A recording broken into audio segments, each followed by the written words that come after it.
Ați mâncat fasole? Nu-i nimic. Ați mâncat fasole cu varză murată? Nu. Și-a aruncat cineva varza murată? Nu, încă nu. Și atunci ce pute, mami? Dar nu putem. Am zis că putem. Încă nu. Ce-ați făcut? Din vechi, da.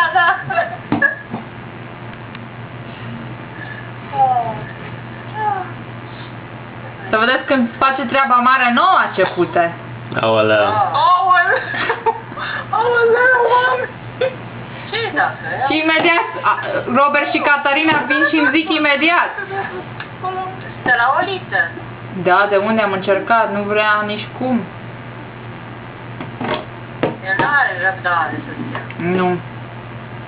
Se dă jos de pe Oliță și se joacă cu Oliță.